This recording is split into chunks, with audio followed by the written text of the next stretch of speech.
With oil prices rising, inflation slowing, and Dangote's refinery fueling the country, is Nigeria's economy finally turning a corner? Good morning and welcome to another power-packed episode of Business Week. This week, oil prices jumped again, up more than 3% as Israel reportedly struck Iran's energy infrastructure, raising fears of a wider regional shock. Here in Nigeria, the Apex Bank reaffirmed confidence in the banking system, even as it issued fresh guidance to banks under regulatory forbearance. Zenith Bank, one of the country's largest lenders, says its dividend freeze is only temporary.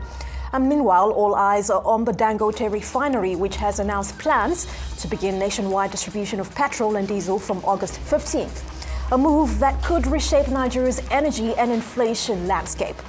Now, on the global front, Japan admits trade talks with the U.S. are in a fog, just as China and Turkey renew a $5 billion currency swap agreement. Later in the show, I will be joined by Ifeanyi Uba of Commercial Partners to unpack whether Nigeria's inflation relief is here to stay or whether geopolitical and domestic headwinds could derail the economy's progress. If you missed the week's biggest business stories, don't worry, we've got you covered. I am Abby Owolawi. Let's begin with a look at how the markets performed this week, starting with the week-on-week commodities performance. As at Friday, the 20th of June, oil prices falling more than 3% on Friday as President Donald Trump held off for now on helping Israel destroy Iran's nuclear program. However, Brent crude was up by 4.37% on a weekly basis to $76.69 a barrel, while US WTI crude was at $75.01 up a barrel by 4.06% from last week Friday, the 13th of June. We now move on to Nigerian Stock Exchange. At the end of last weekday of trading, a total of 522.81 million shares in 17,706 deals, corresponding to a market value of 19.68 billion naira, were traded. Compared to last Friday's NGX trading day, yesterday's data showed a 43.98% decline in volume and a 13.63% drop in deals. The current market capitalization of the Nigerian Stock Exchange is 74.53 trillion naira. Let's now take a look at the weekly performance across African markets. Starting in South Africa, the Johannesburg Stock Exchange closing at 94,710.5 there, marking a drop of 0.64% week on week. In Ghana, the stock exchange saw positive movement, with the index rising on a weekly basis by 0.62% and closing at 6,210.59. In Kenya, the Nairobi Stock Exchange closed downwards by 1.30%, with the index ending at 145.68. Now, finally, Morocco's Mazi closing at 17,957.33, down by 2.50% on a weekly basis.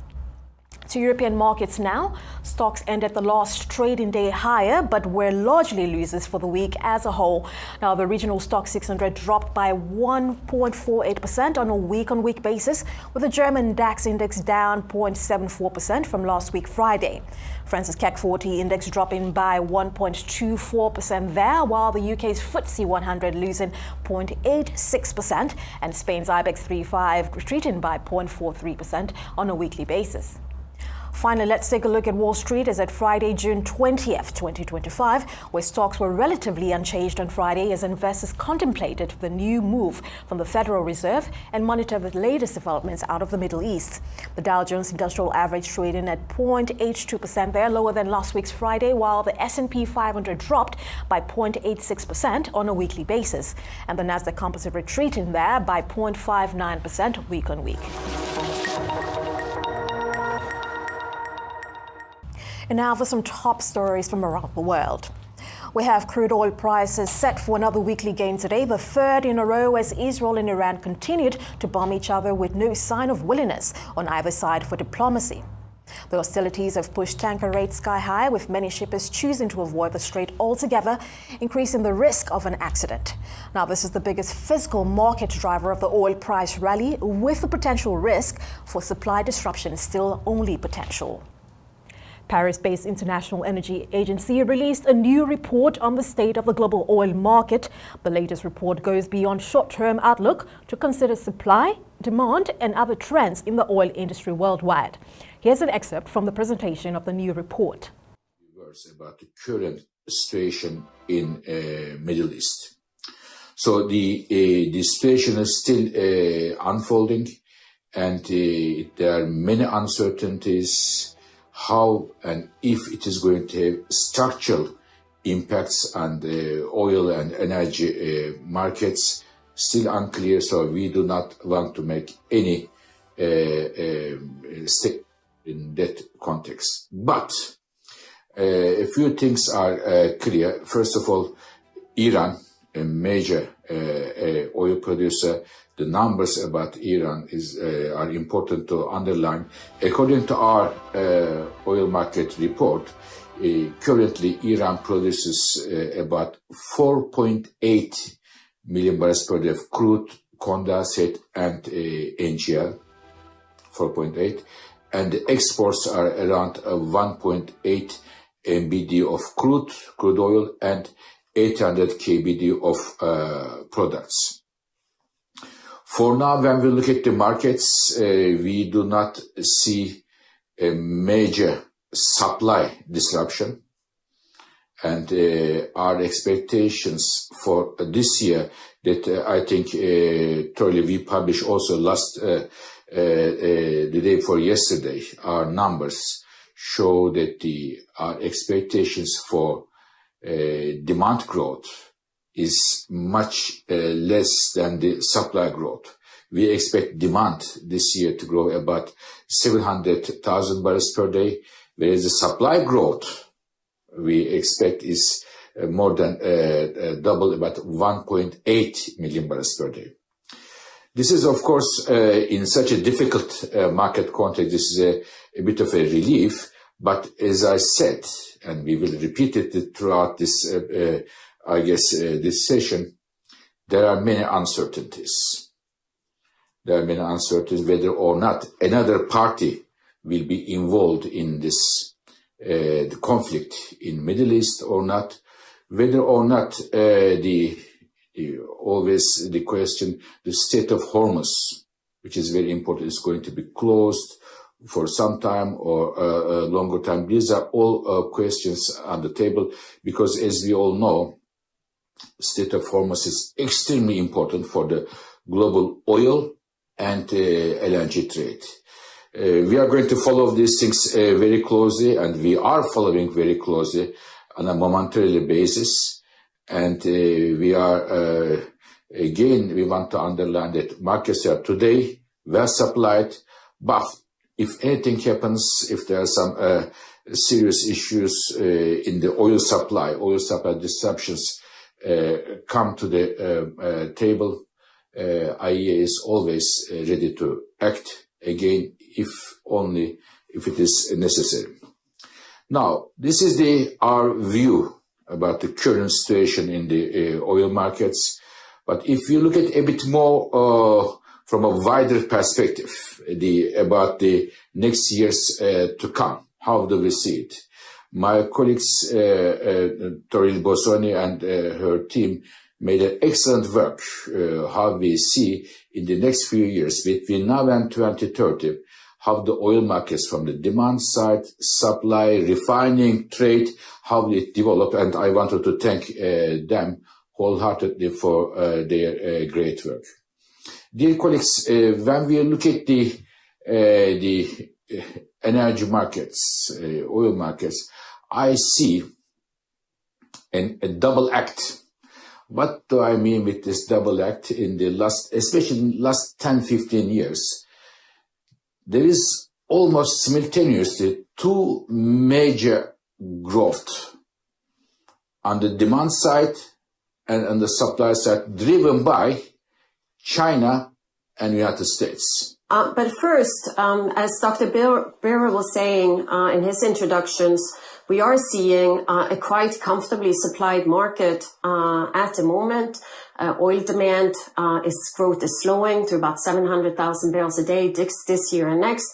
And we're seeing quite robust growth in global oil supplies. In May, the latest month that we are assessing, we saw oil demand growth up by 1.9 million barrels a day from a year ago. That's led by the Americas, but also as OPEC plus countries are starting to unwind some of their voluntary production cuts. So for 2025 as a whole, we're expecting oil supply to continue to grow strongly, about 1.8 million barrels a day. So more than double the expected demand growth. Non-OPEC plus countries dominate this, adding about 1.4 million barrels. And we're seeing growth moderate somewhat in supply in 2026, but still outpacing what our expectations for oil demand growth. Interest rates were held steady by the U.S. Central Bank on Wednesday, and policymakers indicating that borrowing costs are still expected to decline in 2025. Powell stated in a press conference following the conclusion of a two-day U.S. Central Bank meeting that policymakers slowed their overall outlook for rate cuts in a response to a more challenging outlook of slower economic growth, rising unemployment, and faster price increases. U.S. Federal Reserve Chair Jerome Powell declared on Wednesday that tariff hikes this year are likely to push prices up and weigh on economic activity as President Donald Trump's levies begin rippling through the economy. Now, the impact of tariffs could be persistent, and avoiding such an outcome depends on their size, how long it takes for them to pass through, and keeping expectations anchored. Japan's top monetary policy actions are guided by our dual mandate to promote maximum employment and stable prices for the American people.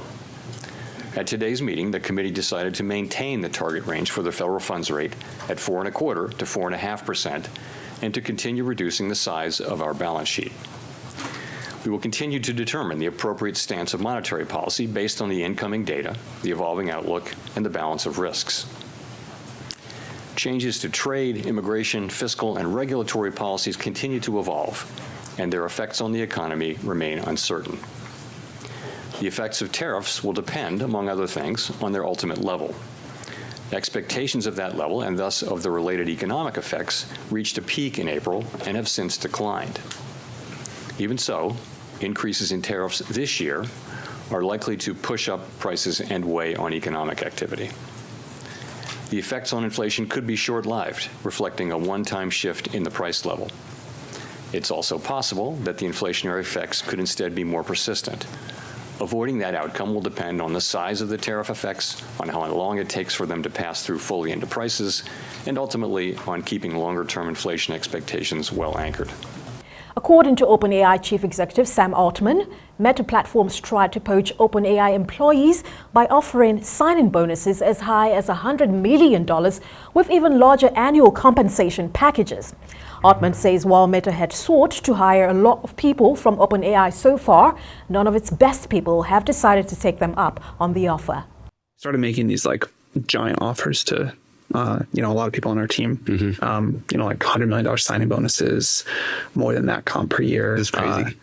And it is crazy. I'm really happy that at least so far, none of our best people have decided to take them up on that. I think that people sort of look at the two paths and say, all right, OpenAI's got a really good shot, a much better shot at actually delivering on superintelligence, and also may eventually be the more valuable company. But I think the strategy of a ton of upfront guaranteed comp, and that being the reason you tell someone to join, really the degree to which they're focusing on that and not the work and not the mission, I don't think that's going to set up a great culture. And I hope that we can be the best place in the world to do this kind of research. I think we built a really special culture for it. And I think that we're set up such that if we succeed at that, and a lot of people on our research team believe we will, or we have a good chance at it, then everybody will do great financially. And I think it's incentive aligned with mission first and then economic rewards and everything else flowing from that. So I think that's good. There's many things I respect about Meta as a company, but I don't think they're a company that's great at innovation. And I think the special thing about OpenAI is we've managed to build a culture that is good at repeatable innovation. And I think we understand a lot of things that they don't about what it takes to succeed at that. But I don't know, it's been in some sense, I think it's been a clarifying thing for our team. Wish them luck. Yoshie Akazawa, Japan's top trade negotiator, said on Friday that trade negotiations with the U.S. remains in a fog, despite efforts by both sides to seek an agreement. Tokyo has failed so far to clinch a trade deal with Washington and fulfill its goal of convincing President Donald Trump to scrap a 25% tariff on Japanese cars, as well as a 24% reciprocal tariff on other Japanese imports that has been paused until July 9th. To the UK now, where British inflation cooled in May as expected by the Bank of England, which is set to keep interest rates on hold this week, while it assesses international energy markets rocked by escalating conflict in the Middle East. Consumer prices rose in annual terms by 3.4% in May, in line with a Reuters poll of economists.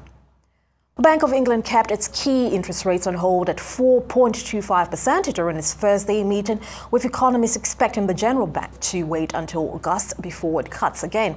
Now, 6 out of the 9 BOE Monetary Policy Committee opted to hold rates, with 3 opting for a 25 basis point cut.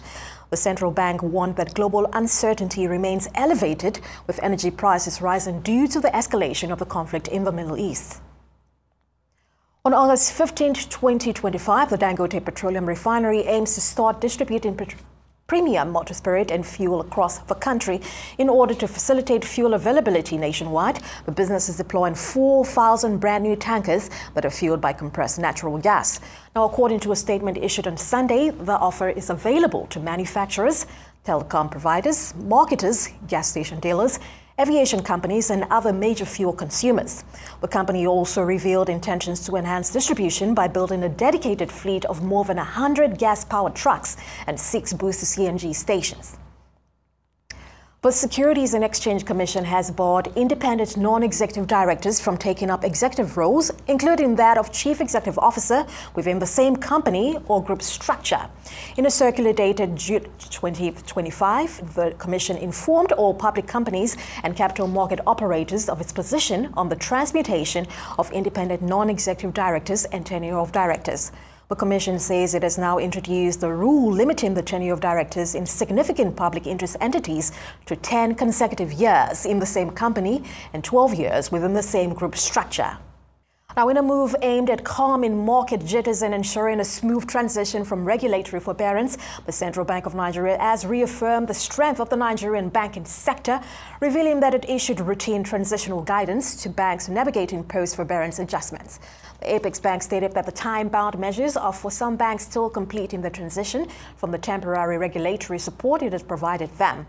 In a statement signed by its acting director of corporate communications, Hakama Sidi Ali, the step was part of the CBN's broader sequence strategy to implement the recapitalization program announced in 2023. Well, that's it for our top stories.